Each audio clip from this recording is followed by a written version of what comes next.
you're a woman. I feel like I'm getting old. Well, you're still really young. You're black, you're attractive. All of these things can create bumps in the road, if you will. What would you, like, what has been your sort of like go-to response to people you sense are giving you resistance because of things like that are not of any of your control? I don't know. I really pretty much ignore it. I like to just speak in like money terms. Like I'm like a very business. Like I'm paying you to do a job. Are you gonna do the job? Or are you not gonna do it? Like I don't like to really entertain that. I definitely have come across it, and I know a lot of people take advantage of. Like they look at me and they think they can take advantage of me, and I have been taken advantage of, and I've learned from those lessons. And so like now, like I don't know. Like I don't deal with too many people that are like that, but whenever I do meet someone that, you know, I just kind of ignore it because I feel like I've done enough to where I shouldn't have to be like even entertaining someone like trying to look down on me, you know what I mean? Yeah. So basically you just keep it moving. Yeah. Like I'm like if someone was to like walk up to me, or like if someone is like, if I'm coming to meet someone and they're like looking at me like, this girl doesn't know what she's doing, I'm like completely not acknowledging that. Like I know what I'm doing, like you know what I mean? You know what I mean? Yeah, like if I'm coming to you to like get a pattern made or do something like that and you're looking at me like this girl doesn't know what she's doing, like that is not my business. Like my business is to get the pattern made, so. So your strategy is just to ignore, money talks, and your bullshit walks. Basically. Exactly. All right. Definitely. Well, that's good. I mean, I think a lot of people get dragged down by reacting to stuff a lot of times. So, yeah. I think so too. I think some people, I feel that I'm not a very emotional person. So I think that's why it's easier for me to deal with some things like that. I know some people are a little bit more emotional, so they stuff get like that. Yeah, more exactly. Easily. Yeah. They take things personally and stuff like that. Yeah. Yeah. That's a good quality for a business person to have, for sure. Get it from my mama. Oh, okay. On that note, I mean, your brand is young, and you've had a lot more success than other people who started long before you. In sort of observing and reading, I know you read a lot. What do you think are some of the things you feel trip up brands and sort of stymie their growth? I don't know. Like, I'm not really sure which brands I've surpassed, you know? Like, I can't think of someone like that, you know? Just because, like, the brands that I want to be like, I'm not there yet, you know? Okay. So, like... You're more sort of looking to the ahead. There's so many brands that I love. Misbehave, Daisy, Off-White. So many that like I want to be doing those kind of things. You know what I mean? You're not worrying about the people who are getting left behind in the tail. Like that makes total sense. You started with Matt. You launched Working Girl. Then you got into the denim and Siren. Do you have a favorite child at this point in time? Yes, I love Siren. You do? I do. I love Siren. I want to do more with Siren. So I'm not going to, I had Forward before. So this time last year, I was selling my collection Forward. And I kind of cut it off, like, abruptly. But I don't think I'm going to do that with Siren. I'm going to, like, just keep, like, cultivating it and, like, doing different styles. I'm going to do, like, Siren Swim and all of that. Yeah, I mean, people really react to it. I think it's like a vibe. It's like an energy, you know, like you feel a way when you wear it. A lot of the Siren drops I've noticed completely sell out. What is your sense of, obviously you want to have demand exceed supply. Like, what's your sense for how much to build so that you keep the item hot and you can keep the demand? Honestly, my biggest struggle.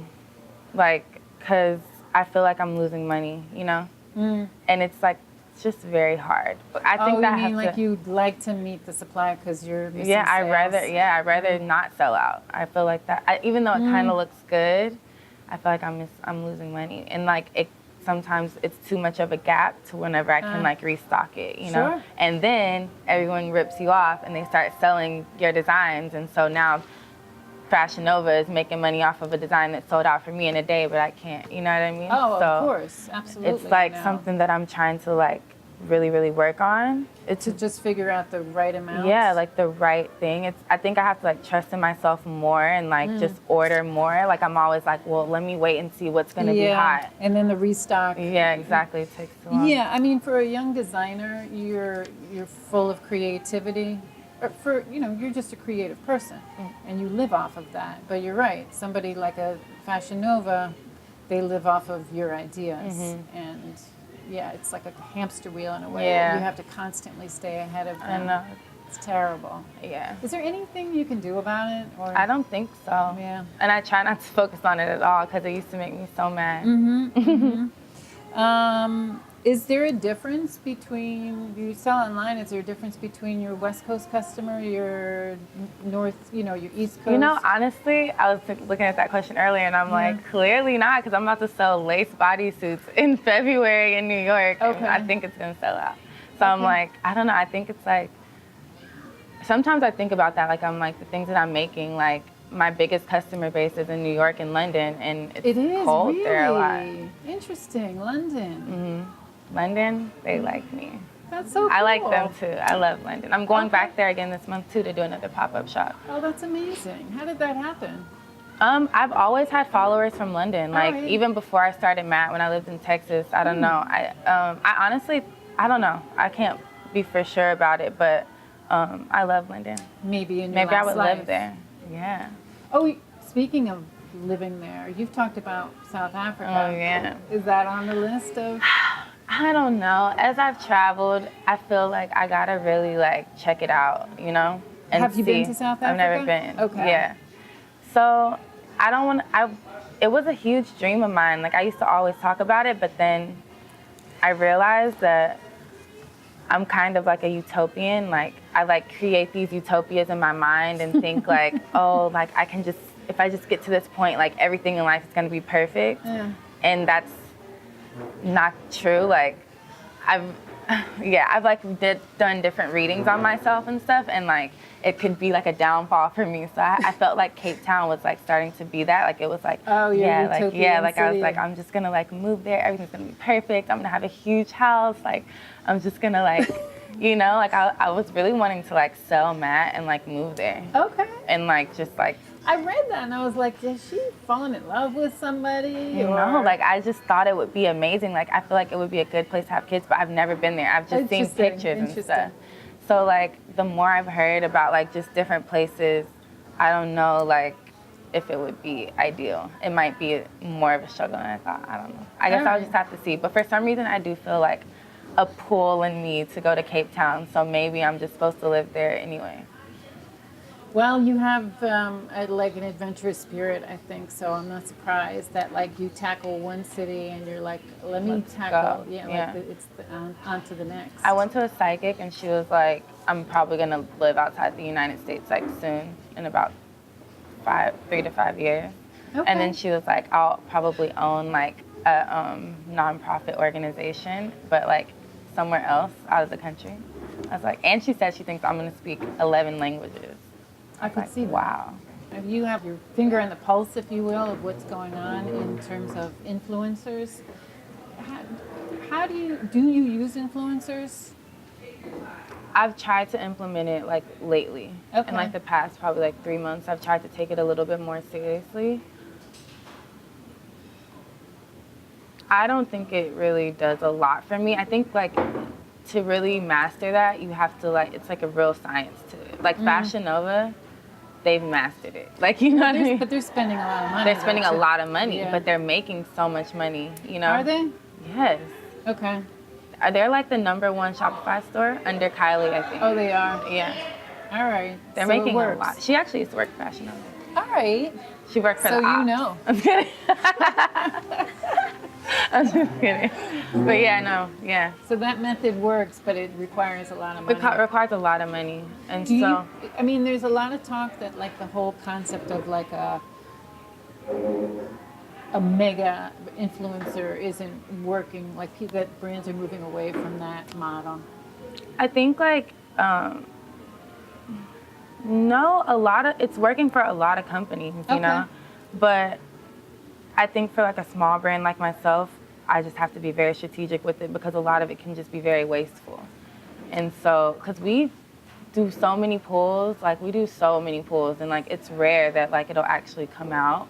And what's a pull? Like when like a stylist contacts you to pull something for like a photo shoot or a video or something like that.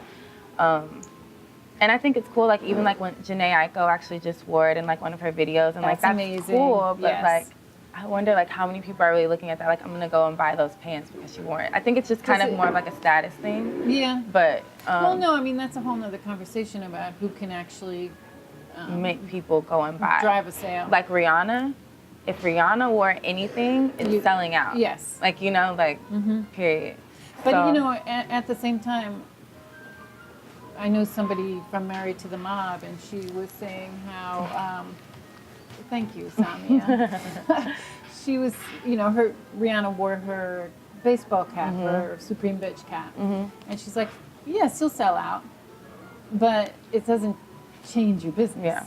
You know, like you still have to, you know, sell things 6 months later. I think a good idea would be to like have a good influencer, like a Carucci or someone like that, to constantly wear your stuff.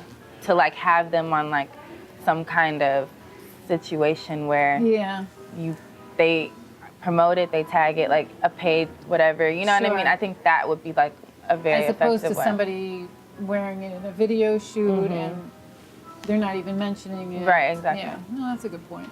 Okay, so for just like more stuff that has to do with you personally, just moving away from the business aspect of it, what TV shows are you watching these days?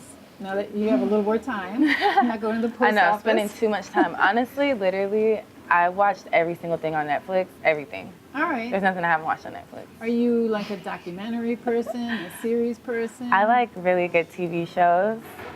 Yeah, I love TV shows that have like 6 seasons. Like the last thing I just watched was Wentworth. It was so good. Okay, Wentworth. Yeah, I watch a lot of Netflix, but I had to stop. I literally just moved my TV out of my living room, and I want to try to use that time doing something else. All right, you were getting too much TV time. Yeah, way too much. I know that you are a big reader too. What are some books that you feel like these were game-changing books for me, or? Definitely, The Secret was the first game-changing book I read. I feel like it's very easy for people to read. Everyone should read that. I love The Alchemist too. I love the Celestine prophecies, like one of my favorite books.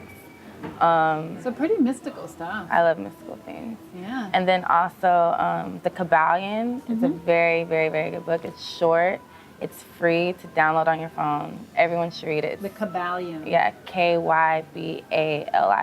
It's a really good book. But actually, last year, I wasn't reading a lot. Like, I don't think I read a book at all last year. So this year, I really wanted to. And so I've started, like, going to the bookstore. I used to read all my books on my phone. And now I'm starting to, like, actually, like, reading actual books. Books. Yeah, books.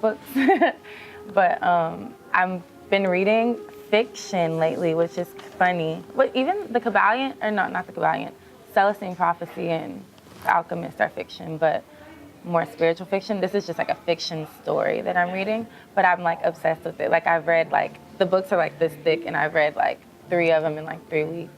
Okay. Sister Soldier. Sister Soldier books? Mm-hmm. She's the artist. She writes fiction? I mean, she's Okay. Well, she's famous. Yeah. What are the name of her books that you're reading?